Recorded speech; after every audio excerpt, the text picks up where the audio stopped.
kita lanjut lagi. Kak Caca, mungkin banyak orang tua yang bertanya ataupun adik-adik yang di tanah air, bagaimana cara mendapatkan beasiswa S2 di Jepang?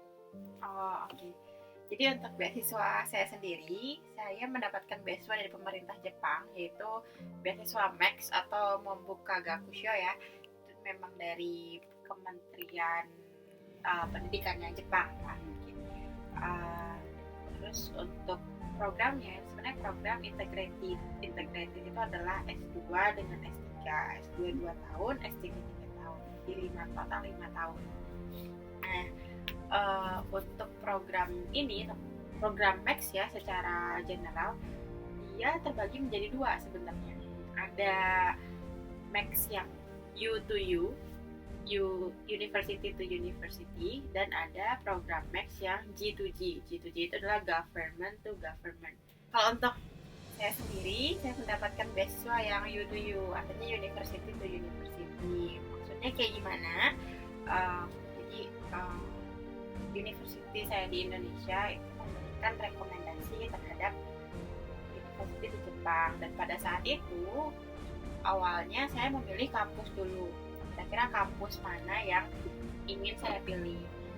Setelah memilih kampus, saya melihat list profesor mana aja dengan penelitiannya seperti apa, karena kan saya pengennya penelitiannya tentang ya biokimia ya, secara umum biokimia, tentang ya proteomik, protein, DNA, molekular rekombinan dan segala macam. Dan kebetulan di Tokyo Tech atau Tokodai itu ada profesor yang topiknya itu saya minati. Kemudian saya apply ke sana via dosen saya, dosen waktu S1. Jadi untuk komunikasi ya saya hanya sebatas mencari profesor itu, berhubungan dengan profesor, lalu kemudian si prosesnya itu di take over oleh supervisor saya. Jadi supervisor saya yang menghubungin ke pihak kampus, jadi yang merekomendasikan. Dan saya rasa untuk U to U ini yang penting adalah, poin penting itu di sisi keterpercayaan itu, karena ya apa ya, mungkin orang Jepang juga masih ini ya, menilai keterpercayaan sebagai salah satu penilaian tuh. Tapi kalau misalnya yang G2G, buat teman-teman yang berminat untuk G2G Max yang G2G, dia harus via government, artinya via kedutaan. Jadi kita seleksi berkas, segala macam, tes tulis itu via kedutaan Jepang di Indonesia. Itu jadi harus lulus dulu berkas, wawancara, segala macam, baru nanti ya kalau semua tahapan tesnya sudah terlewati, ya bisa dapat gitu beasiswa Max-nya. Itu memakan waktu berbulan-bulan atau gimana? Iya, berbulan-bulan. Kalau saya secara timeline itu mulai Agustus 2016 saya mencari informasi kampus dan informasi profesor, lalu saya mulai menghubungi. Pada saat itu persyaratannya adalah transkrip, kemudian ijazah, legalizer ijazah, kemudian motivation letter itu semacam kenapa kita mau masuk ke lab tersebut, atau kenapa kita ingin menjadi student dari profesor tersebut. Dan kita jelaskan juga background kita apa, penelitian kita di sini apa, dan kira-kira dengan penelitian di profesor tersebut kita akan mau seperti apa. Itu komentarnya. Kemudian ya nanti si profesornya ngebalas.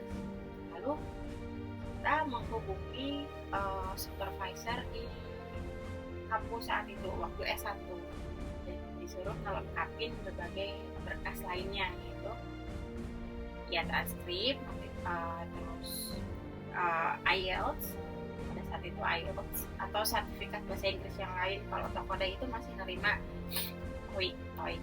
Kalau saya pakai IELTS, dan Tokodai itu mensyaratkan IELTS 6, skornya 6 IELTS minimum.